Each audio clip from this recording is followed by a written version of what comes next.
Right, less looks, less looks. Less looks, everybody, less looks. Oh my God.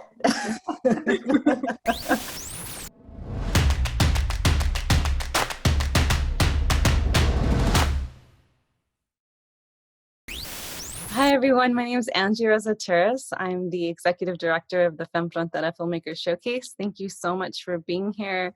The Femme Frontera Filmmakers Showcase is based out of El Paso, Texas. The native land here is Mescalero Apache and Mansos. My pronouns are she and her. In a minute, I'm going to have the panelists introduce themselves. I want to thank all of you for being here. This is really special. I also want to thank Carlos Corral at the El Paso Film Festival for inviting us to participate in this. We're going to have some really exciting conversation with these amazing ladies who are doing big things in film. And then we're going to give you all some time to ask questions toward the end. So first, what I wanted to do is just tell you a little bit about our organization, Femme Frontera. We were founded in 2016. Jazmin Harvey, who's here, is my programming director, and everyone who is on this panel in some way has been affiliated with Femme Frontera, and we are so excited about that. We're an organization that advocates for the amplification of border films around the world, but most especially in this region. We like to challenge stereotypes that you most often hear so much amongst people who live in border communities, immigrants, women in general, the LGBT community. We're here to dispel a lot of misinformation out there. And our next showcase is going to be on November 7th. And so we ask everyone to go to femmefrontera.org for information about how you can see our next lineup of amazing films, again, made by female identifying filmmakers from around the world, most especially from this region. So I want to go ahead and pass it on to our panelists to introduce themselves. Again, please keep questions in mind so that at the end you can ask our wonderful panelists. So let's go ahead and get started. Maru, can we start with you?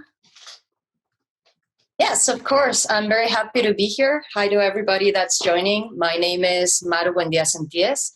I'm a writer-director. My pronouns are she, her, and I'm in the land of the Mexicas. And Jazmin? Hi, everybody. My name is Jazmin Harvey. I'm in Albuquerque, New Mexico, so I'm on Tiwa land. And I work in the camera department in the film industry. I'm a cinematographer. And Chelsea?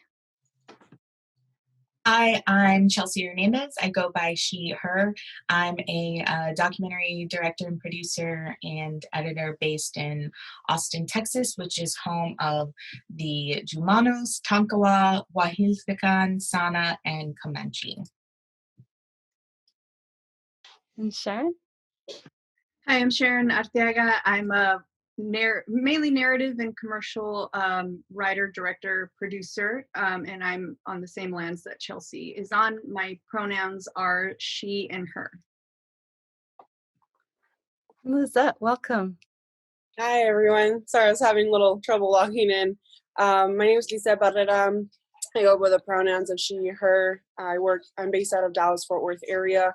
I work as a director, producer, and a second assistant director too, as well in the film industry here in Texas. Thank y'all for being here. Thank you all so much again for being here. I want you all to talk a little bit about the work that you do. Obviously, we're all right now in the business of creating media for social change, and there is such a great need. There always has been such a great need to speak about what's important, about all of the issues that are important to us from our perspective specifically as Latinx and Latinas. And so I wanted you to talk a little bit about the work that you do and some of the themes and the messages that you find yourselves finding so important to your work. And we can just kind of go, anyone can jump in.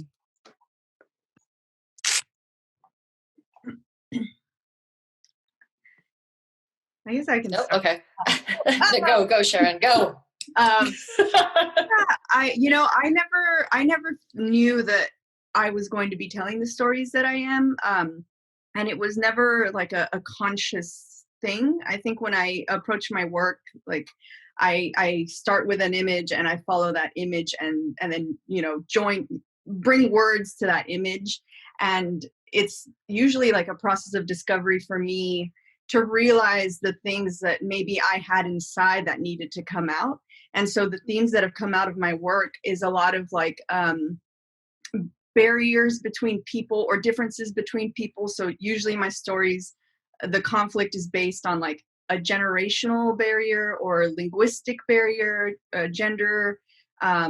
And typically it's something generational with like mother, daughters, typically like an immigrant parent with a first generation American kid, having to coexist with growing up in two different worlds, yet being of the same heritage. So that's a lot of, I think that's all my work actually. So Yeah. And if I can interrupt you for just a second, and this is for everyone, if you can, I know that everyone here has had films at the El Paso Film Festival, if not Femme Frontera as well. If you can just remind the El Paso Film Festival audience what films they may have seen that were yours. Yeah, that's a great idea. Last year was my first time at the El Paso Film Festival, and I came with my short film Plain Pretend, and it was a 18-minute short immigration adventure film about kids flying in an airplane for the first time in their life, and it had kind of like Chavo del Ocho vibes, and maybe meets Wes Anderson is what some people have said. So, and this year we have a 7-minute short video essay called When You Clean a Stranger's Home. So that's available through all the El Paso channel. Thank you. Popcorn Maru. That's a good idea. Yeah. I think in the terms of like what Sharon was saying, I think it was the same for me. It wasn't necessarily that I was thinking these are themes that I want to touch upon. But as I grew up and I transitioned I'm originally from Mexico City, and right now I'm in Mexico City. So it was this transition of being from Mexico, going to the border of Ciudad Juarez and El Paso that had all this vibes for me in terms of language, in terms of culture, and then coming to terms with the fact that once we moved to El Paso and our family got like our citizenships, we're now considered Americans, which like I'm always battling between that, because when everybody asks me, I always say like I'm Mexican. And for me, a lot of the themes that I always play in my shorts are about identity, about belonging, and where do you find these spaces within your solitude, which a lot of times I find that those transitions between cultures and the difference in how we go between different phases of our lives kind of like sets us into that.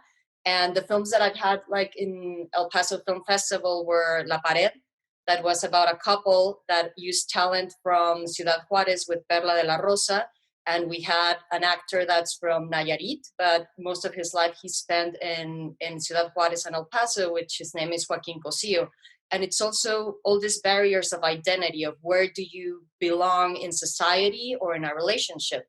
And then I did my other short that's called Entrelines, that's really set in the border of Ciudad Juarez and El Paso, where I wanted to touch different themes about the border that weren't usually the stereotypes that you see. And all this story plays around is where these two people belong, one from one side of the border and the other, and how their relationships change them. And the last film that I had in El Paso Film Festival, and I think it was also in Femme Frontera, was Windows, which is basically a sci-fi film. And it's all about identity, the same, and solitude, and how you find yourself with the changes of your environment. Even though it's sci-fi, it has English and it has Spanish. And I'm very proud and happy to say that most of the crew was from El Paso. We had a lot of people from El Paso, my DP, Eliane Fenton. We had our VFX supervisor and graphics designer for all the look, Jaime Cano. Then we also had like our makeup, Ossie Delgado, and our lead actress, Gaby Ostos, that's also from El Paso, Texas, and Ciudad Juarez. Beautiful. Awesome. Okay, let's have Lizette. You want to go next? Sure. Yeah. So usually the stories that I tell are about, they're very centric on Latina women who are mostly usually teenagers or millennials like myself. I think the themes that I'm talking about in my movies are usually about letting go. And I think just for myself a lot of the films dealt with, I think usually sometimes if I was going through something during that time, in some ways my films were kind of this like therapeutic process in my way of therapy of being able to just process whatever I was going through around that time. But they also usually deal within very familial like settings inside homes, in one locations. They're usually at one locations. And they've been usually like the second generational Latina kind of experience, which is from my point of view, mostly. We had a film last year called Chicle that played at El Paso, and then this year we have Come, which is a story that is about a 12-year-old Puerto Rican girl who goes to school and brings up arroz con dulce, and and no one eats it. And so it's kind of that experience of her first awakening on this idea that she's a little different from people in her classroom. But the whole story is about acceptance of who she is and accepting, her family as well. And so again, with the idea of being able to let go and be okay with yourself. And so, unfortunately, I haven't been to El Paso Film Festival in person last year, and then this year with the pandemic either. So, but we are playing at Lone Star with Come soon too. So there'll be more details for that. But thank you. Fantastic. Chelsea? So I am a documentary director, producer. My first feature film, Building the American Dream, played at the El Paso Film Festival last year, and it won the Grand Jury Prize and the documentary award. Thank you. It was super exciting. That was my first time in El Paso and at the film festival, and I just had a blast and so grateful to Carlos and everyone at the festival. It was a great time. And the film follows immigrant families in the construction industry who face exploitation on the job and end up fighting for certain worker rights. And I just sort of, I don't necessarily have a running theme that's connected to my Latina identity in my work, but I think what gravitated me towards this particular project as my first feature was that it was the Latino community who was most at risk of being injured on the job, being robbed of their wages, or dying on the job. And it was just such in plain sight what was happening, and yet there hadn't been an intimate look at this issue in Texas specifically until Building American Dream came about. So I guess you could say my identity did, pull me in that direction to share this film. But I am also venturing a little bit into narrative now and co-producing a film with Sharon's work, Sharon's film In Tow, which is currently in development. And this whole process of, getting to a feature film and meeting more, Tejana filmmakers has led me to these wonderful relationships with everyone on this panel and more. And so I'm just excited to, be here in Texas and be working and supporting other Latina filmmakers here in the state. So awesome. And we're going to get to exactly what you're saying about, taking those steps and networking and meeting other wonderful people in just a second. But before we do, let's hear from Jazmin. Hi. So yeah, I live in Albuquerque. I am a cinematographer, director, and I also work as a loader on the sets that we have here. I'm local 600. And I feel like the projects that I really gravitated towards have been mostly social justice themed. Before I moved to Albuquerque, I used to work for ACLU SoCal, and I was kind of like this mix of like my narrative experience from college and then documentary experience. So going out and interviewing people on the street. The projects that I was working on at the time were mostly related to the homelessness crisis in LA and in Orange County. And then returning to New Mexico, I feel like the biggest thing for me has been reconnecting to that New Mexican identity, and kind of like trying to explore that through the films that I've been working on since being back. I grew up in Las Cruces, but my mom's from Mexico City and my dad's from Liverpool. So it was kind of this thing of like, am I from Cruces? Like, am I New Mexican?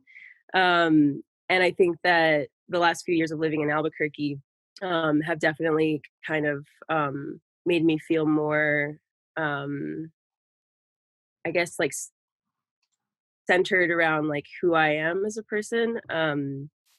A lot of the themes that come out in my films, I think, are themes of silence, themes of heteronormativity. I'm working on my first feature right now, and all that's coming out. Somebody touched on, I think Sharon, you mentioned the dynamic between like a mother and a daughter, like in a Mexican family or in a Latinx family. So that's something that I feel like I'm exploring a lot. Yeah, identity and silence for sure. I'm a queer Latina woman, and I feel like that silence is something that a lot of queer Latinx experience. So yeah, that's one of the big themes that I think I'm exploring. Thank you for sharing, everybody. Yeah, so I wanted to talk a little bit more about your experiences in detail of what got you to this point. So many of you have won awards and are doing really beautiful things for your communities, touching a lot on identity and on various themes that, for me, especially because I've seen everybody's work here, and I'm so deeply impacted and inspired by all of you. And for my own selfish reasons, and I think for a lot of people who are watching right now, can you describe a little bit more about what got you to this point? So many of us aspire to be filmmakers, but very few, I think, are able to push through and achieve so much. And I think that it's also a lot simpler than a lot of people, sort of think about. And, it can be a little overwhelming sometimes. I teach a lot of students who kind of don't see themselves in these roles of directing, of acting, of being involved, of creating community. And I think that it's so important that we see each other. And obviously we don't see a lot of Latinx people in front of the camera or behind. So for you, what has been that experience, and how have you been able to break through in terms of what it is that you're doing now, and break through no's, right? Like, we always get a lot of no's, and rejections a big part of the process. So if you can just kind of describe a little bit about your experience, and we can start with Maru. Yeah, of course. I think that one of the things, as you mentioned, that usually do become a challenge, and from knowing everybody in this lovely panel, I think we've all gone through it. And I think it's a combination of how do you make your voice shine, because that's one of the things you do actually need to make your voice be heard, because a lot of times I'm not saying this in general, that's everybody or everywhere that you go, but it is going to be a challenge by the fact that we are the minority as they see it, as us being Latinas, even though in reality the numbers keep growing, but they still want to say that we're this minority. And the other one is that just by being women is this other challenge that you get into telling your stories, into being able to get into those roles that are head of whichever department you're running, whichever thing that you need to do. And I think that what really helps is, yes, it's going to be hard, but it's just knowing what you really want to, what you really want to do. We're all here because this is our passion. This is what we want to do. I always knew I wanted to tell stories since I was very young. I didn't know exactly how I was going to do that, but I loved photography, I liked film, and I liked theater. And I was like, that's what I want. And I would see things that my parents or my grandparents would show me, and it would blow my mind. How are these stories being done? How do they make this? So I was always asking questions. But I think that when you're an artist and you want to create this, for me, the things that I feel, it's something that I want other people to feel. Not necessarily in the same channel, but I want them to feel something. Even if they hate it, I want them to feel something. Mm-hmm. And for them to keep something of that story in their heads, that they go like, oh, I remember that I saw that, interesting. Or maybe it gets them thinking into something else, you know? Because for me, that always happened, like starting like with the Golden Cinema in Mexico, I would see this brilliant stories that I would be like, those are so heartbreaking. And that I can move like to Kubrick, you know, doing amazing things that would blow my mind, that I was like, how are those stories being done? And the thing is, all these people along the way have believed in themselves. And this is they were like, this is what I'm going to do. And no matter if it kills me, that's what I'm going to do. Mm-hmm. And I think that's something that we all share, because we're here and it's killing us sometimes, but we still keep doing it, right? Because we believe in ourselves. We truly believe in ourselves. And the guidance that we receive and how we fit into the communities that we find, I think that that's what nurtures us and gives us the ability to keep going. When I started my master's at UT Austin, I remember I got super early there for the orientation, and I met with one of my professors that was there, and he was like, oh, Maru, very nice to meet you. We're so excited that you're here. And he became one of my main mentors. His name is Don Howard. And he was like, how do you feel? And I was like, I'm super nervous, but I'm excited and I want to do this. And he laughed and he was like, well, here's what I'm going to tell you. If you think it's going to be hard, whatever you're thinking, it doesn't even reach to the level of how hard it's going to be. And that always stuck with me. And I always tell everybody that, you know, and it's like, if I thought that it was going to be this hard, you don't even see my hand, but it's like, woo, all the way up there of how every day is. And that's not to discourage people. It's just the fact that it is hard work, you know, creating something is hard work. And it's opening up yourself and being vulnerable of your fears, your wishes, and things that you carry with you. And I think that that's what's so beautiful, and the thing that keeps us close to each other and other people, and allows these other channels to come in to keep nurturing us. I write and I direct, but I also do a lot of work in post-production and visual effects. And it has been through that work that I have met other people, and that knowing other parts of what filmmaking is, that make me a better director and a better writer. You know, all of us here, you know, we always we want to reach that point that all that we do is write and direct, and that's, you know, what puts money on the table, and we don't have to worry about it.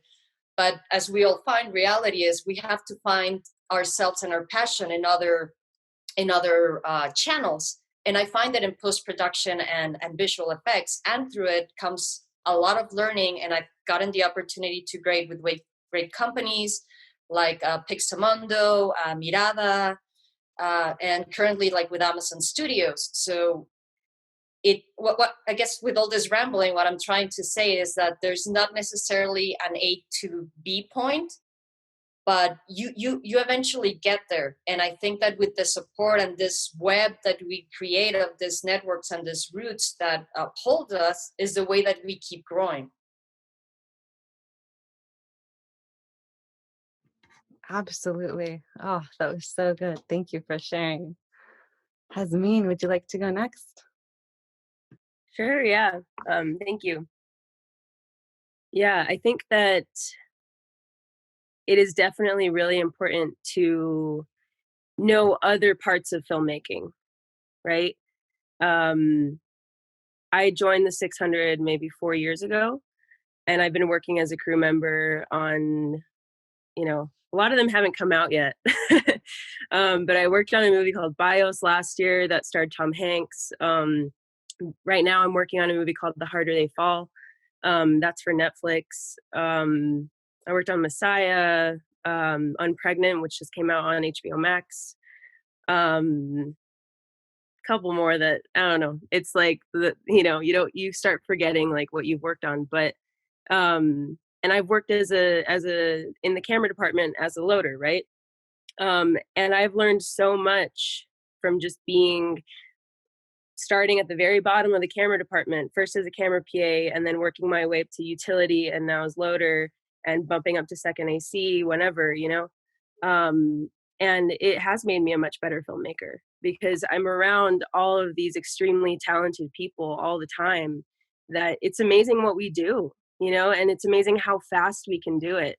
The DP says like, okay, I want a dolly over there, and the grips are already laying the track down, so it's like you kind of not only see how skilled everybody else is at their jobs, but you understand what everybody's job is. I couldn't do everybody's job, but I know what they're doing. And so it's kind of like you learn how to be able to move through a set. And what I'm looking forward to is, when I get to the point when I can start making my own movies again, post-pandemic maybe, and be able to apply that, I think the original question was how we got to where we are. Is that right? So I think for me, it was a lot of learning how to network, not knowing how to network, graduating college, and then just having to figure it out along the way. I sent a lot of emails, and my whole goal was like, I'm just going to get into camera department. I want to be a cinematographer, so I'm just going to start where I think I should start, which is camera department. I sent a lot of emails. I found out who the assistant camera people were here in Albuquerque. And if you're in El Paso or Las Cruces or just anywhere watching this panel, and you want to work on set, the thing to do is, find out who in your community is already doing that, and let them know. But yeah, I sent a lot of emails. I ended up getting a camera PA job on a TV pilot called Scalped. And the cinematographer was a guy named Sharon Meyer. And he filmed Whiplash, I think. And yeah, from there, I just kind of kept on getting gigs, day playing gigs from there. I think I'm at a point in my career where I'm excited to shift back towards creative work. I've been doing it kind of like side by side. And I think we all kind of like reach a point where it's like, okay, like I need to start prioritizing. And prioritizing the creative work is like really necessary for me right now. I just got an exciting opportunity that I got into the next round of the Latinx Sundance Lab. So I'm working on a feature right now. And I'm just excited to like have that opportunity to tell my own stories. And the last thing I'll say about it, I guess, is in supporting each other. I think I've had a lot of support from Angie. I've had a lot of support from Frontera that I'm really grateful for. And I had a lot of support from other women in camera along the way, because starting out, it was hard. You know, I was the only woman on set a lot of the time. And I had other female ACs see me and, you know, bump me up or even just like teach me, which I think that that's one of the biggest barriers, I think, is just finding somebody who's willing to teach you. So if you can teach somebody, do that for them. Thank you so much. Chelsea, would you like to go next? Yeah, sure. I actually started in media when I was like 8 years old. My mom had a craft show on the Access station here in Austin, and that was my first into media and documentary, I guess, and DIY. And my dad filmed on a giant VHS, camcorder, and my mom was the editor, and I would host it. I did that for about like half of my childhood, till I was like 17. And then I thought I would go into broadcast journalism in college, but I realized that I wasn't very good at like coming up with things like on the spot. But what I enjoyed about like journalism was interviewing people, meeting people, learning new stories, kind of getting to know people in other cultures and communities. And so that's how I found documentary. And I think always in my subconscious, I realized that I wanted to be surrounded by women and work with women, but I never really said it out loud. And then I didn't recognize like the discrepancies until I I transferred to the University of Texas, and I took an advanced narrative class and an advanced documentary class. And in the narrative class, it was a class of 22. There was only 4 females. And then the advanced documentary class, there was about 12 of us, and the majority were females. And I just wondered, like, why is this so different in gender equality here in these classes? And so I did this kind of like audio documentary from my teachers in both classes, who were both women, and some of the female students, to find out like, what they find was challenging, being a female studying film, working in film, and in hopes that, we could just have a discussion about it, because they never really talked about it out loud. And that was back in 2008 that I had done that. So 12 years later, and we're still talking about it, in the professional industry.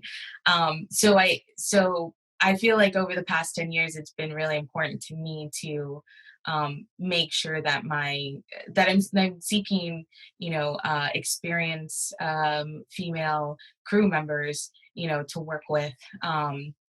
When working on my film Building the American Dream, it was a majority female crew, majority Latino also, but it really is that kind of like looking out for people that you believe in, and then also like believing in yourself. I know Maru like brought this up too. It's like there was so many times throughout this process that I doubted myself, but when you find community, when you seek that community out, you realize you're not alone. And that was, I think, the most helpful thing for me. Is I had gotten into a lab, and I then was surrounded by people of color, filmmakers, and everyone had the same stories that I had. And so I was like, oh, okay, this is not just me that's going through this. And also learning from those individuals and like how they processed and went through those challenges along the way, and succeeded. That was great to hear those success stories. And so finding that community is like so important. And I thought the lab I was in was with Firelight Media, and so it's a national lab. And I always thought, well, if I come back to Texas, I'm not going to have this community anymore, because I was going out of the state for these retreats. And but I think then it was like always on my mind, and maybe those ideas gravitated out to the universe, and I ended up meeting, Sharon and Lizette and other filmmakers who now like are part of my community, and we all uplift each other and champion each other, and I think it's really important to support other filmmakers, Latina filmmakers, Afro-Latina filmmakers, because we are, this is us. Like, we need to support our voices, uplift each other, champion each other, go see each other's films, go help someone out, give some advice, watch their rough cut, because the numbers are so low of our representation in the industry, in front and behind the camera, and it just has to change. Thank you so much for saying that, for especially reiterating, that how low our representation actually is across the board, not even in Hollywood, but even in the indie circuit. So it's very important. And also for saying, that there's many ways to help. It doesn't necessarily mean hiring. It can be just being a soundboard for somebody's script, So awesome. Sharon, you want to go next? Yeah, so excuse me. I think in my journey, it's always been about people as well. Just like, I am here because of people who helped me get to this point. Starting off with like my neighbors and my uncles that would let me borrow their cameras. And then, my story is that when it was my turn to have a quinceañera, I asked my mom to please not make me go through one and instead buy me a video camera. And it was a great negotiation for her. So that was another person who just, supported me very well. And then with that camera, I started doing like plays with my church, and eventually the plays transitioned into movies that I would make with my youth group. So my youth group were like our cast and crew, and our youth leaders were our producers. And we were actually filming in other cities, and it was an experience I look back on all the time with like a lot of love. And then that was around that time I had finished getting my associates at a community college, and was cutting hair for a living at some barber shop, where like in between clients I would go to the break room, and I had a portable DVD player and would just like watch movies and like work on my UT film school application.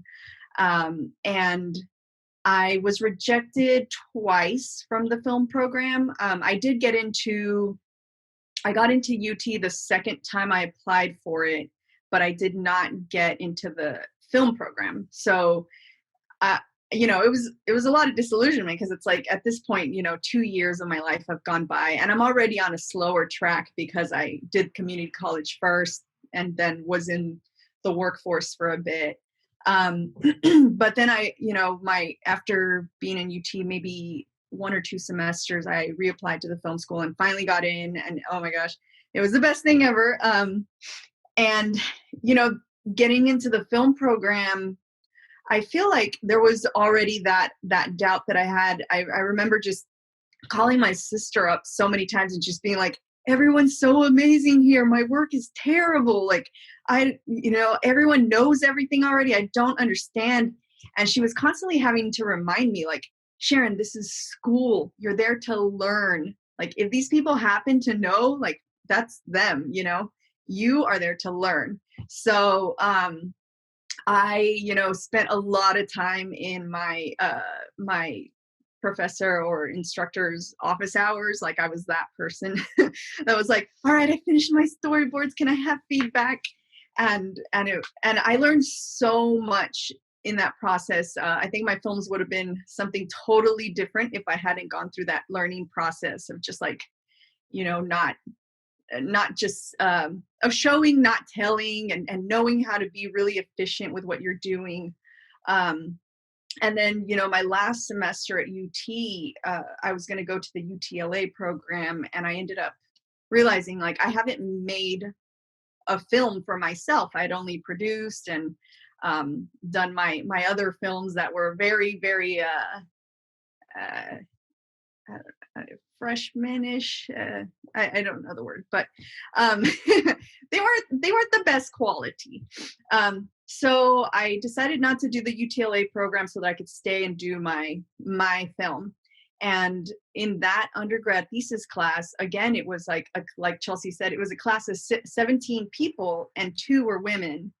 And one of them was an Asian American female, and then there was me, Latinx American female. So, and it's interesting to this day, like, I just feel like she and I are these sisters who have just like, you know, busted past that no and are just still at it. And I'm so, so grateful for having each other. But after film school, I feel like it was a whole new threshold, because it was like, oh shoot, now I don't have access to equipment, rehearsal space, and all this stuff. And it's gotten a lot better here in Austin. But at the time, it was like, all right, I'm going to hold auditions at a library, and it's going to be, you know, the library is just going to have to deal with the people sitting in the hallway waiting to come in.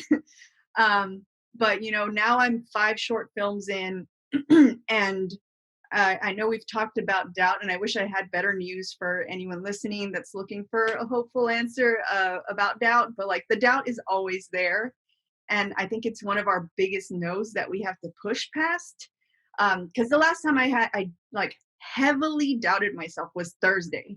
You know, there's always a new, especially if you're challenging yourself to move forward. There's always this new thing that's going to be freaking you out, and then like a month later, it's going to be something that you're good at and like know and have it under your belt. So I think, yeah. So I was working in retail kind of as soon as I got out of school, and I held on to it for dear life because I didn't want to challenge myself. But I'm glad that I did. I still believe very much in like working a job that still allows you mental clarity and balance to be able to create your own films. But at the same time, I know that I had to push myself into this like freelance world and commercial world in order to raise my income a little, and also to be able to keep practicing my craft. But yeah, at every single step of the way, I can point to somebody who helped me up to the next level, or some support group, or just someone. So it's always been about people. Thank you so much for sharing that. I love what you said about doubt. Oh my God, if I can like snap to that. Yeah, I mean, you know, we don't say it enough, and we don't admit it enough. And I think another really big part of that, you know, just kind of to piggyback off of what everyone is saying about support and about there always being someone back there to push you. I think another big one is accepting help, you know, or asking for it. And then when you do receive it, kind of taking a step back and allowing yourself to follow through, and you know, and to believe that you can do it, and that you can push through it, and you can take that advice, and you can ask for advice, you know, without doubting that as part of the process. And so yeah, thank you, that was so great. Lizette? Yeah, so I think my upbringing situation was a little unique, where I'm an only child in a Latinx, Latino family. And I think I spent a lot of time by myself, like a lot growing up. And I was really influenced by, my parents, they were a lot of my backbone. And I think for me, I was just very blessed to have like they're very strict parents, I will say. But also they were a lot of ways woke also. And I feel like my dad was always a big influence in terms of how he felt about being Latino in Texas, because he was born in a small town where he was actually born where they put his name as Smith, not Barrera, and they identified him as white when he was born. And so I think with him, when he went to the Navy, he ended up discovering that about, exploring like who he was. And then the same thing with my mother, who she was from LA, from Mexico. And, her having to be the older, child and with her sisters and taking care of them and kind of having to be a grown-up. And so with all of their experiences, I say it because I feel like I was definitely influenced by them, and hearing their stories. And so with both my parents, especially with my dad being very curious about the world, and he had, I was very privileged that he had a camera, and I would just actually like to steal it also and just try to document our family, like gatherings or whatnot. I will say I listened to War a lot, the group, and I would write actually like to me, I remember in my diary that I was like a puffy pink thing that I got, and I was just like write, my dream my dream siblings, because I had no siblings. So like this idea that like I would create in my head, I'm like, oh, if I had like this huge, even though my mom has a very, very big family, I will say. So I got like to experience that when I was in LA, because I was born in LA, but then I'm a transplant and have majority lived in Texas, and proud to say I'm a honorary Tejana as well. And so I think that's in terms of how my brain works. I'm just a very curious person and very I get ideas. And so I think that's kind of what my dad saw in me in some ways. And he would be like, well, you watched a lot of movies, you were watching, always the credits, and he kind of helps to plant that seed in some ways too. And so I feel like I owe it to like my family to kind of like, they kind of knew already. And my families are storytellers. They're all verbal storytellers. And the way my grandma tells stories, my grandpa, my grandma's sisters, we'll sit around drinking chelas and tequila, and then tell about the crazy stories from the ranch days, in Mexico and in California. So for me, that's how I started, I think, as being a filmmaker. And I was very, from being North Texas here, I went to school. I was able to go to school to UT Arlington, and there I met a filmmaker who ended up becoming my mentor, Yaqui Smith, and he's based out of Austin now, and he's now the dean at UT for diversity, for his title, but I think he had a big influence on me when I was in school, because his storytelling and is about, again, like how you guys were saying about the people in our experiences. And it's my idea to like really want to, I want to have our stamp, I want my family's stamp to somehow be out in the world, right? Some form of like our experiences, because we all have these unique upbringings. And I think particularly for me, I wanted to like make that known, in these very subtle kind of situational things. And I think that's why for me, I usually have like stories about being in a house, because that's how I grew up in a house, always enclosed, whether it was in LA or in Texas, but I was able to venture out though as much, because I was by myself, right? And so being in college, I'm like, some of you guys know, like I love traveling, I love going to all these places, I love partying, I love, like, to me it's this idea of getting to know people, because I really value those experiences a lot. And to me, I think that's the idea of like finding a support system, right? I wouldn't be here without first my family. I wouldn't be here with, if I met, some of the, the Latinas here either. Like, I think, I don't think nothing's coincidental sometimes. I think you can put things out in the world and it can happen, right? Through hard work. And so for me, and able to that was for me to be a director, to write, I think I just had to keep, I had to keep writing. I had to just do it. But also too, with the idea that you can't be, sometimes you can't, you can't be supported by that. And so I took, I started off as a PA and that in college. So I was doing both college and PAing on the side in North Texas. And through that, I actually started being in the camera department. I was a second AC here, and I really loved it. But then I think I came to a point where I was like, well, I want to go to grad school, and so I ended up going to UT, and that's how I met a lot of the women here too. Through that, actually, it was through the festival circuit that I think I met a lot of you guys with it. But I think there I was able to be challenged because it was an environment that I was not very familiar with. I visited Austin once, but and for me that was something that I had to learn how to adapt into storytelling in a location where I wasn't very familiar with. And so now being post grad school, all that, I've had to freelance. I've also taught back at my alma mater when I was an undergrad. So I learned I learned a lot from my students. I learned a lot from, people, and I still now am second AD now. And so those are just, and producing as well for a film company here as a part-time.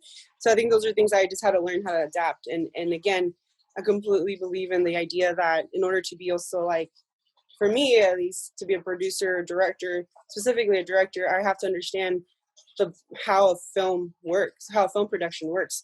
And there's so many different ways. There's not one way to like run it, but there's like and you can run it any way you want, but there's efficient ways that you can learn that you can take with you. And I think for me, it's what's made me really appreciative of people's time on sets, but also being very, it's almost like also being very careful in who you also have on your sets too, especially if you're able to have that, voice into it.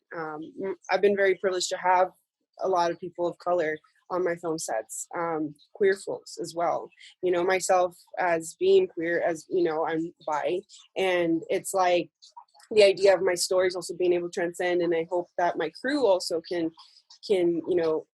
at least find some form of connection. And so I think for me it's been a very careful process on who, again, because of energies, and so I think some of the things like everyone has said here, like I'm like, yes, 100%, I think you have to have a support system. And one of the biggest things I've learned is it's okay to you don't know everything, and it's okay to ask questions. And I think especially like for myself, I've dealt with a lot of insecurities, especially being around like a lot of, male, white, cis, and crew members. And sometimes that energy, it's almost, it stops you. And so sometimes the biggest challenge is trying to just having to figure out sometimes, block it and asking questions, because they're not afraid sometimes to even ask the questions when they don't know anything, right? And so it's okay. And I think that's how, finding and being able to adapt and, and figure out solutions within, a working crew. So for me, that was kind of my trajectory. And two, it started too with being selected for a short film that I did that got selected in Ali. And then for me, that's where I felt I started meeting connections and people as well. Still learning, still, processing and hoping that, soon too, I'm also working on my first feature and, but yeah, so I just, I thank the forces and everything, I think, for so far the journey, so yeah. Oh, that's so awesome. Thank you for sharing that. I mean, I think that's absolutely another key point is, being very mindful about the people who are on your team. And when something's not working out, being courageous enough to continue to bring on people who are being supportive and who are in your corner. Absolutely. That's so important. We have some questions here. But before we get to the questions, and I appreciate them, if there's anybody else who has questions, go ahead and start asking them now, because in just a couple of minutes, I'll start asking audience questions. But we received two really awesome resources in the chat from a couple of our panelists. So I just wanted to give you all who shared them a chance to talk a little bit about those resources and your experience, if you've been part of those programs. And then anyone else who also wants to share some resources that they have, to go ahead and do so before we get to the questions. So Chelsea, you wrote in the chat, and thank you for including the links in the chat as well for anyone who's interested in the Sundance Collab and in Firelight Media as well. Can you talk about this? Yeah, I mean, one good thing that we are experiencing in this pandemic is these resources that we normally had to that only were accessible through film festivals or traveling to New York or to the West Coast are now virtual. And so I'm really loving the Sundance free virtual classes online. I think you just need to make an account and sign up, and they've got a whole bunch of stuff, a whole bunch of workshops, classes, webinars. So I follow them. And then Firelight Media was the doc lab that I spoke a little bit about with my journey. So they are a fantastic media company run by Marcia Smith and Stanley Nelson, who did the Black Panthers documentary and a whole slew of fantastic documentaries. And they have a lab for BIPOC, first and second time documentary filmmakers. And it was just an incredible opportunity that I feel like was a major stepping stone to my film really jumping off into the industry. It's an 18-month mentorship program. You go on 3 retreats. I'm not sure how it's working out right now with the pandemic, but you go on 3 retreats. You have a directing mentor, potentially an editing mentor or impact producer mentor, but it's also the place where I met my impact producer. I met future funders, including Tribeca Film Institute, and just met a fantastic group of POC filmmakers that I feel like, it was just a really a safe place to talk about our challenges in the industry as people of color, but to also like prevail and to share resources and to uplift each other and champion each other's work. So if you are looking, I know the person Jeannie mentioned, wanting to get into documentaries, like once you start working on that first feature, they do have an open call. I think it's twice a year, so definitely check them out, and I highly encourage you to apply. Awesome, thank you. Yeah, I can definitely back that up. Firelight Media, we work closely with them to recommend any of you who are interested. So you can also always email femfrontera@gmail.com. Let us know if you're interested, and we're very happy to pass you along or to let you know the second that their submissions are open. And then Sharon, if you wouldn't mind talking as well about austinfilm.org and some of the opportunities that are there. Yeah, so the particular one I posted Monday, it's a class I teach once a month, but the next time it's happening is this Monday, and it's a 3.5-hour class where I just jam pack thousands of dollars of my education into those 3.5 hours. So I think the class is under $50. So that's thousands of money on film school, or you can come to that and try it out. And it's mainly on the pre-production process. So you'll walk out of the class kind of with knowledge on who you're going to be working with, things to consider from a logistical standpoint and a legal standpoint, and then the paperwork involved. So it's a really great intro class. We have a lot of people that come in who have never made a film before, and then I make myself available just for any future questions. So we have like an email thread of just all the students that I've had in that class. So, but yeah, Austin Film, that site, just explore the link. Austin Film Society provides grants and all kinds of resources too. That's really awesome. Thank you.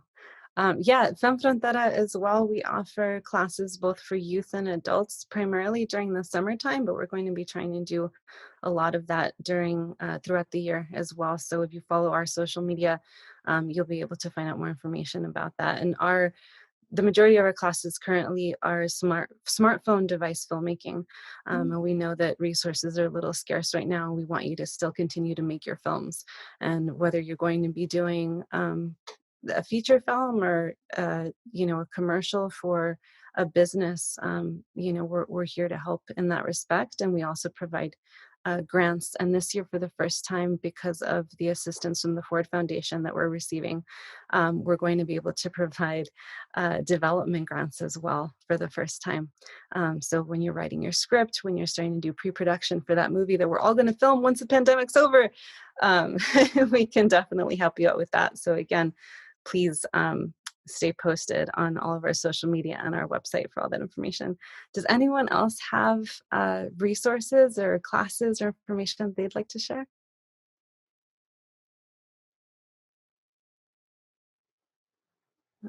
If not, not to worry, you can always interrupt me later. I am going to get to questions.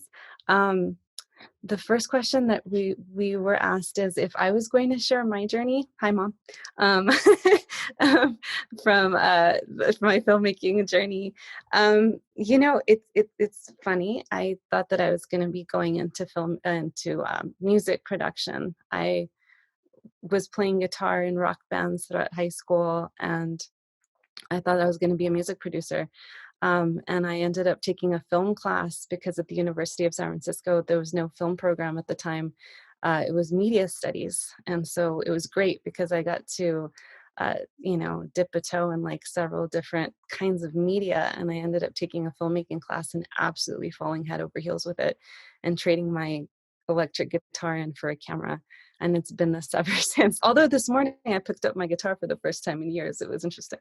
But yeah, I mean, from there, I just started making short films, and I met up with this really, really awesome group of young filmmakers in San Francisco who taught me everything that I know and do today, from shooting to editing to color correction to audio production.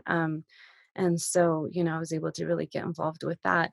I always knew that moving back to El Paso was something that I wanted to do, and I definitely wanted to start a film organization. I didn't know how or when that was going to happen, but it was always in the back of my mind. I came back, I started teaching classes. I created a short film called Memory Box. That's how I met Jazmin. And from there, I mean, she and I decided to, thankfully, she agreed, along with 4 other incredible El Paso, Juarez, and Las Cruces filmmakers. They all agreed to do a showcase to, I wanted to premiere my film. And so we all did a showcase with our films together. It became Femme Frontera, and we just kept it going because it was so much fun. And since then, Jazmin and I have been working to build up this organization. I haven't made a film since then. I'm writing my first feature script, hoping that everything comes together so that I can make another film.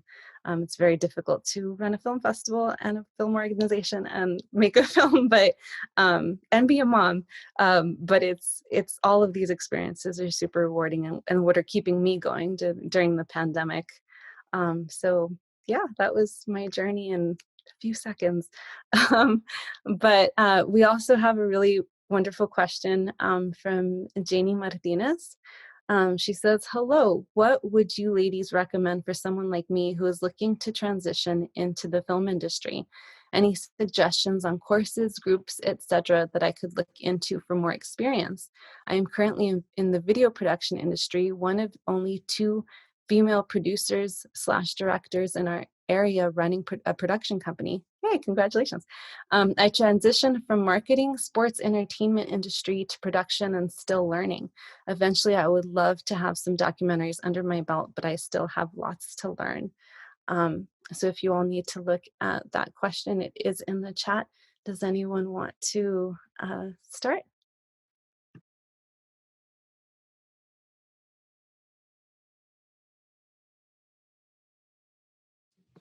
Well, I already put some of those links up, but one thing I was going to add to Janie's question is, like, as she's still, I know she mentioned she's still learning, and I would just say, like, always ask questions. Like, don't be scared to ask, what a term means, on set if you don't know what it means. I feel like I've been that person before and just went along like thinking I knew it, and I didn't.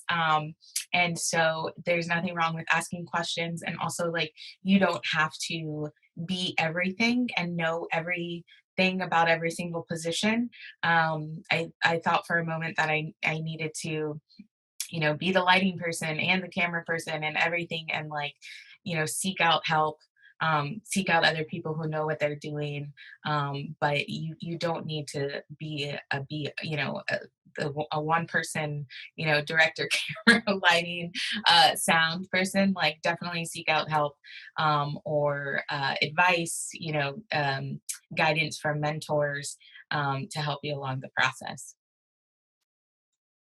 Yeah, and I would say, Yes. Oh, no, go ahead. Sorry, Maru, just quickly, that you could email us at Femme Frontera for basically just contacts of local documentary producers that we could maybe put you in touch with. And that might not be like for a job per se, but like Chelsea was saying, just somebody that you can ask those questions to on a one-on-one kind of conversation. So I can think of a few that live in Santa Fe. But yeah, if you email us at Femme Frontera, then we can put you in touch with maybe some documentary producers here. And Angie knows a lot of doc people as well. Yeah, thank you, Jazmin. Yeah, absolutely. Please let us know. We have a list of mentors who are ready and willing to answer any questions that you have. We also can put you in touch with potential crew members. Just whatever you need. Don't hesitate to reach out. I'm happy as well to jump on a call with you and answer your questions and get you going. Yeah, the one thing that I would like to add that I think was commented before is that even though right now you're in the video industry and you want to transition into documentary, even though I've done a couple of documentaries, but it's not usually what I do. What I do think that it's very helpful for you and that you can learn at the time that you're there while you venture into this is that something that was mentioned, I think, before in terms of pre-production. I know that it's not the same for a documentary than for narrative, but there's a lot of key points that once you start learning and getting in the mindset of what pre-production is, and it's very time consuming, but it's mainly going to be organization, knowing what you need, thinking ahead, and always thinking of the worst case scenario and how do you have options to fix. If you take advantage of where you are right now and start looking into that, those skills that you start learning, you can easily apply to documentary. And everything else that they have said, the people that you can talk to will help you that. And also, while you're in that video production, I'm sure that there's all these talks and other themes that come up that may ignite or your curiosity or your interest for certain themes. So I think that you're in a good place to learn, to make those contacts and to open up yourself to what is it that it's really making you want to go that route and what is it that you want to tell.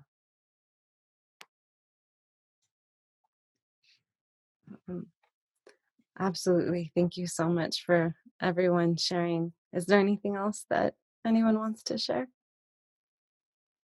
I'm quickly going to repeat what Chelsea said just about asking questions. That's been my journey this week, is just, panicking so much about something and then finally just asking the question and like the solution is there. And I feel like this week I've just been like, why?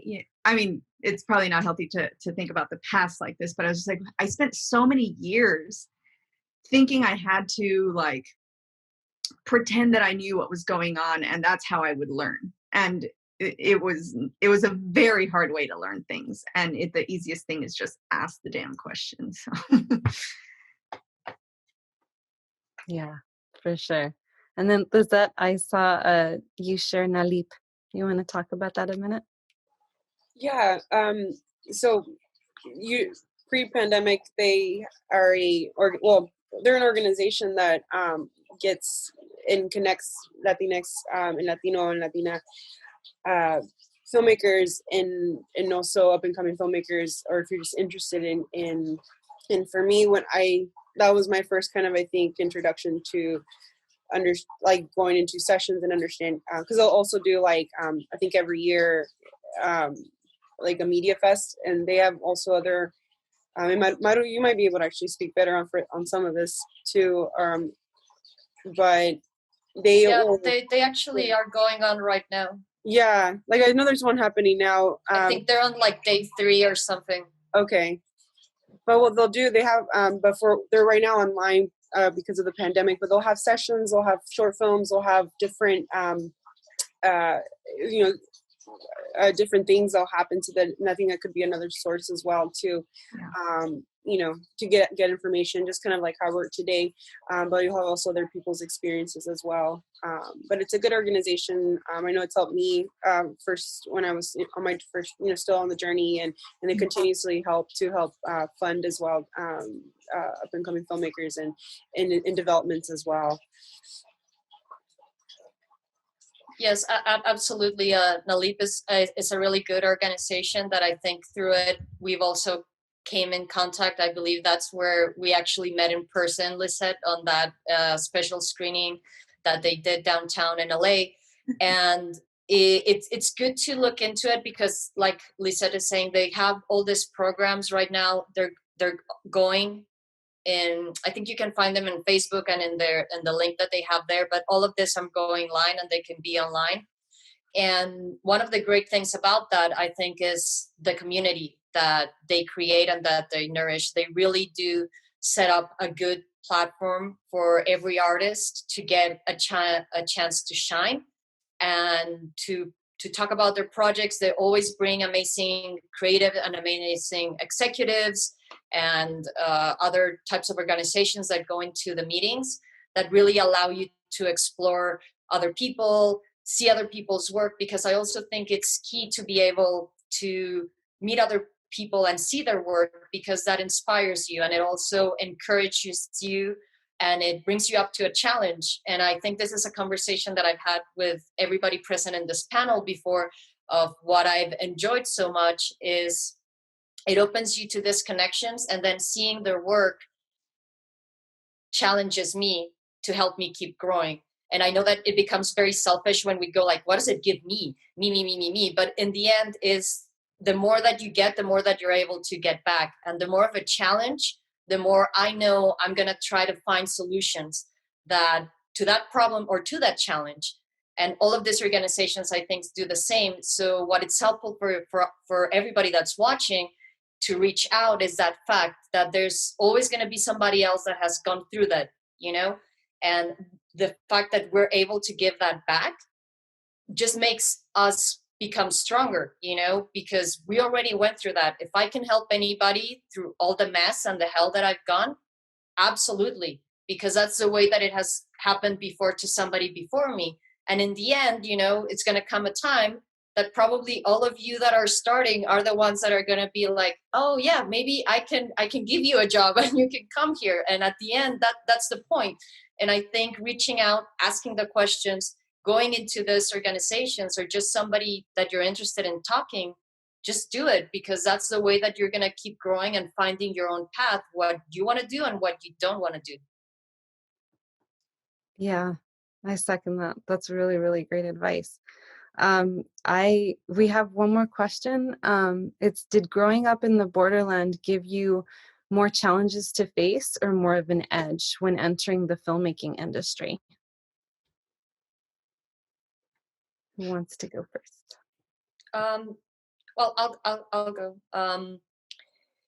Definitely, I think that in my case, it has been a core to who I am as a writer-director, and obviously having that to tell my stories and all the different people that I have been able to meet. In terms of how that has helped me in the film industry, I can go like quickly so that everybody can also share their stories into two different segments. My absolutely creative side that has allowed me to do these films that involve the Mexican culture, the American culture, Spanish, English, the challenges, because all of that you see in my films, doesn't matter if it's my horror films, my sci-fi, or the regular ones, that's me. Like, the people that really, really know me can find the details in certain lines, in certain scenarios that obviously it always makes me nervous for the people that know me, because it's also my own insecurities and my fears and my problems and my issues and everything that I drag with me, that I think that's what makes us the artists that we are. But obviously all this insecure, and I think when everybody talks about insecurities and how we feel, when I came from Mexico City to the border, nobody liked me because they were like, oh, you're from Mexico, you're like La Chilanga, and that you feel like you're better than us. But I was a kid. I only wanted friends. I was like, I don't know what you're talking about. I just want to play. But obviously that builds your own insecurities, right? Because you start thinking, why don't I fit in? What is it that I'm doing that I don't fit in? And then when I start feeling like, oh, I fit in, like I'm here, I'm in the border. Now I understand all these other words that I didn't know what they meant. And then all of a sudden it's like, oh, now like I really don't fit in again, because then you transition to being like an American.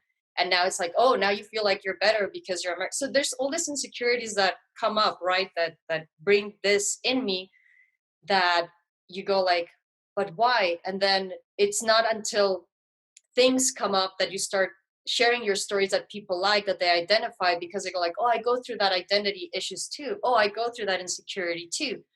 That you go like, okay, there's a reason for this. So I'm going to segue from that, the creative personal, to how it helps like in the industry. I work a lot in supervising post-production and visual effects. And a lot of times you fall again into this insecurity. So am I doing this job correctly? Can I do this? When you find yourself in a field that's predominantly men, and usually white men, that a lot of times they see you. I remember, I think I've shared this story with some people. I remember one time I went into set and I was like, yes, I got this. I know what I'm doing. I've been doing this like for more than 5 years. I got it. I'm going to supervise the shit out of this. And I got there. And I walked in and I remember somebody seeing me and they were like, oh, great. So you're the PA, right? Okay, so now you need to know like the coffee's over there and this and that. I was like, wait, what? And I was like, no. And I just laughed and I was like, oh, well, great. I was like, if somebody can bring me a coffee, that'd be great, because I'm the VFX supervisor. But I'm going to say that it wasn't easy, and that's the thing. You feel insecure about these things, but it does give you an edge, because you have to speak louder and you have to believe in yourself. And what I realized is if a lot of people sometimes go like, because we sometimes get bugged because we're from the border, or, oh, either you speak English or you speak Spanish, or what are you doing? Or where in the middle are you? But here's the thing, like in the last 2 years, I've gotten this amazing opportunity working for a studio, because in fact, I do know Spanish and I can talk Spanish and I know both cultures. So the fact that I know both of those things makes me desirable for productions to hire me, that go like, okay, so you learned all of this in this way, that the protocols that post-production and visual effects needs to be worked. Now we want you to go to Mexico. We want you to go to South America. We want you to work on these different shows, because you know the language and you can relate to the culture. So never let anybody make you feel weird because you're from the border. By nationality, being bilingual, all of that, it's always going to be a plus, because the more you know, the more you bring into it and the more you can relate with other people. So that's your ticket, even though people want to be like, oh, this is never going to work. And even for me, at times I was like, well, yeah, I mean, I know Spanish, but who cares, and I had to have people basically like slap me on the face and be like, are you being an idiot? It's not less that you know it. It's just people don't know like the value of it until they start realizing it. And I think that's the strength that we have, that we need to play on it. And being in the border, it's always going to be a challenge, but it gives you that extra strength of, okay, these are the challenges that I face, and this is how to share it, because you need to be able to communicate beyond the languages, beyond the different culture, to find your spot and be like, this is what I'm going to do, and I'm going to shine on it. Yeah, I completely agree with that as well. And then also, there's so much, I mean, for me personally, both as a filmmaker and as a festival director, it's so important to be able to speak directly from the border. We get so angry, or I get so angry And I'm pretty sure I can speak for a lot of other people who are living in border regions right now. A lot of the rhetoric that comes out, from where we live, it's bullshit. It's not true, and we have the opportunity as filmmakers to correct that, to educate, to show visually what our regions are actually like, what our people are actually like, who we are. And every single one of us has a different perspective. How we tell that story is going to be entirely different from, how I tell mine is going to be different from everyone on this panel. And that's essential, because we don't all have the same story, and we shouldn't all have the same story. There's a million ways to tell this, even the same story. And so, for us, it's, if you live in a region where you can challenge perspective, that's so important. And so our uniqueness becomes our superpower. And it's so important to, make it happen, and make it happen for you. And your voice is important, as much as many people might tell you it's not. And a lot of people have told me it isn't. And now look at me. No. But you know what I mean? Like look at all of us. Like, we're all doing it. We're all sharing our stories, and we're all being hired, and we're all being asked to speak. And then, to be able to run a film festival where I get to, share all of these ladies' incredible stories as well. And the El Paso Film Festival gets to do it too. It's our voices are essential, and your voice is essential. So if you have a story, tell it, please. And most especially if you're a woman of color. So does anybody else have anything to share? Okay. Well, I don't think that we have any other questions. I'm going to wrap this up in about the next 8 minutes, but I did want to just ask everyone on the panel, one last question. How are you continuing to work during COVID, and what is your advice for those who are kind of in a stuck position right now because of the situation that we're in? And we'll leave it off with that. I want to thank all of you again for being here today, and for speaking with us, and for sharing your advice and wisdom. I know I was definitely inspired by what everybody had to say, and I want to thank everyone who attended this panel. We all shared a great moment today. So I leave you with that question.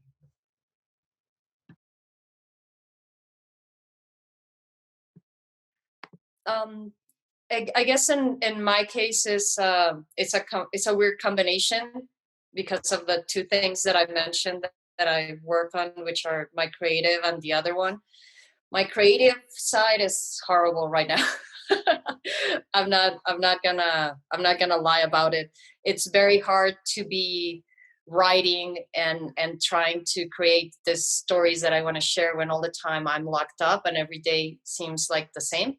It seems like I blinked and yesterday was March 20th when everything started for me and that I have been there.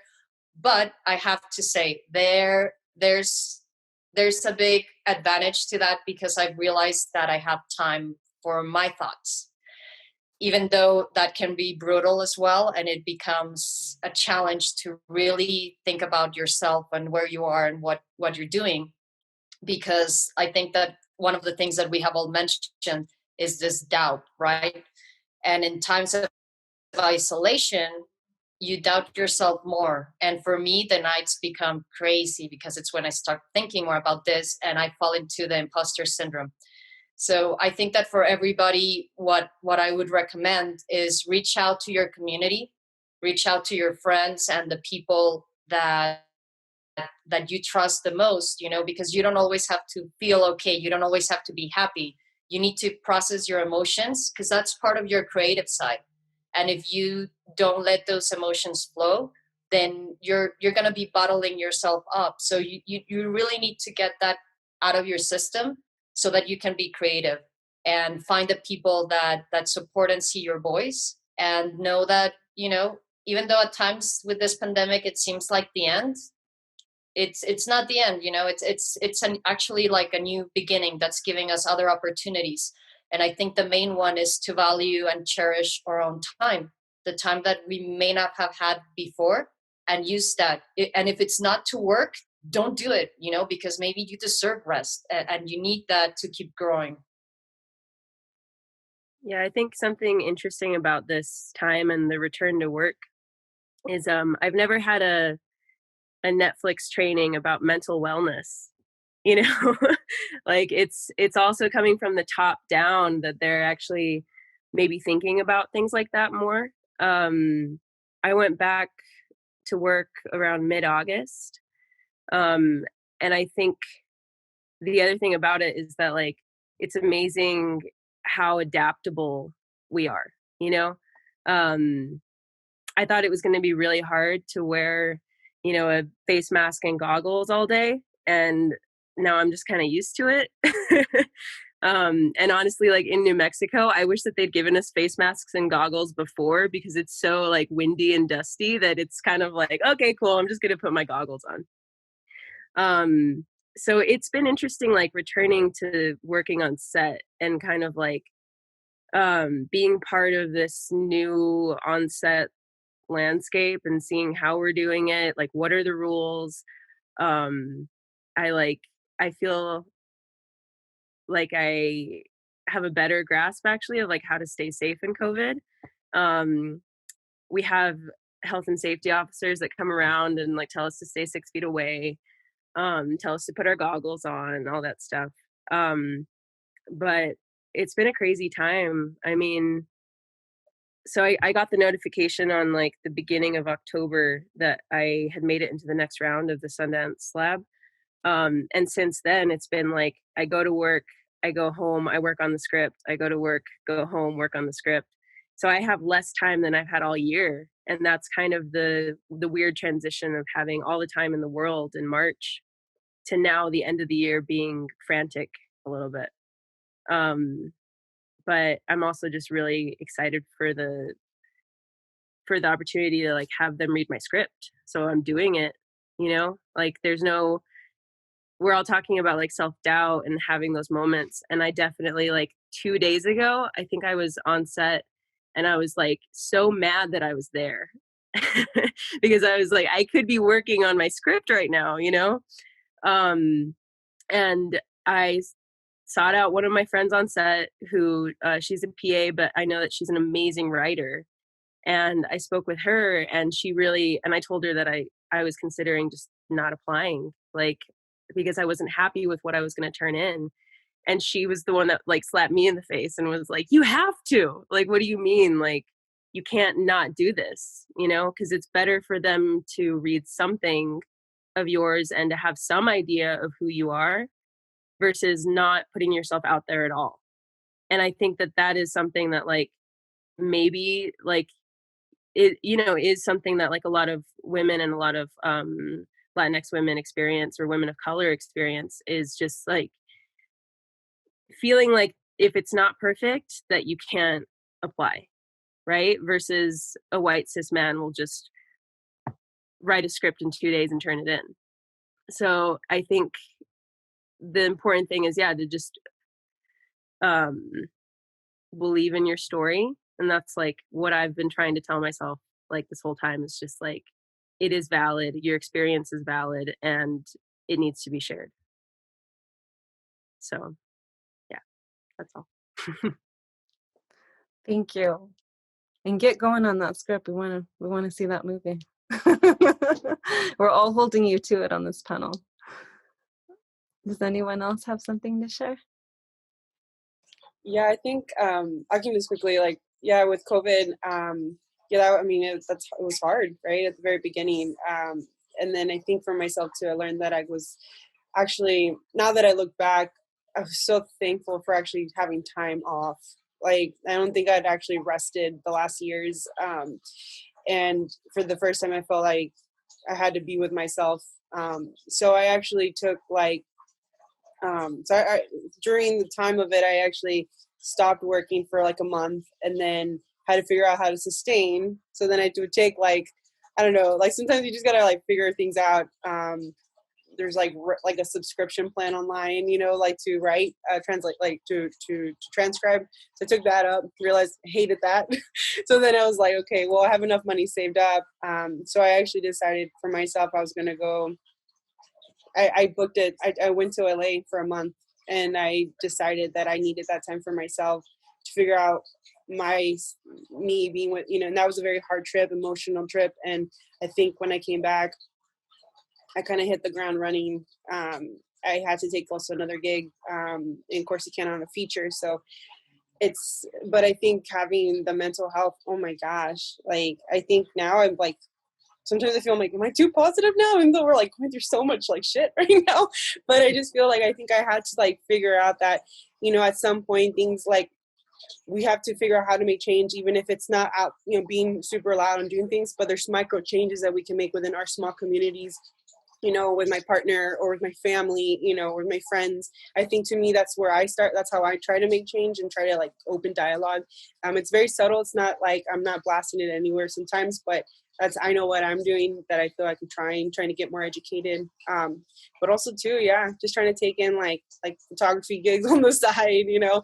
Literally I'm learning, trying to figure out how to work more with budgets, especially with movie magic budgeting.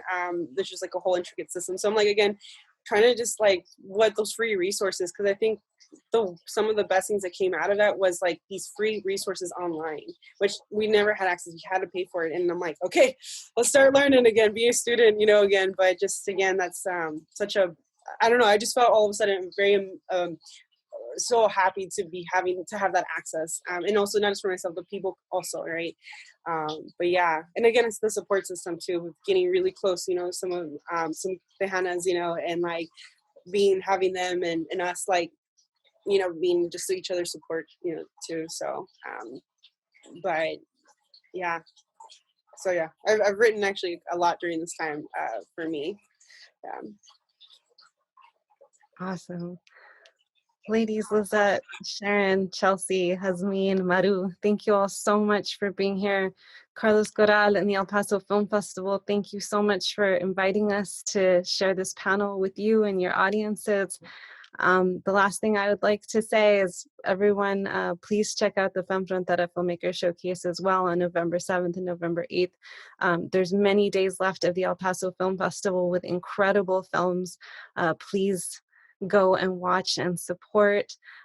You have resources, many of them of which are in the chat at the moment. Femme Frontera is also another resource, femmefrontera.org. Thank you so much to everyone for attending, and we will see you later. Take care, everybody. See you. Thanks, Carla. Bye. Thank you. Bye.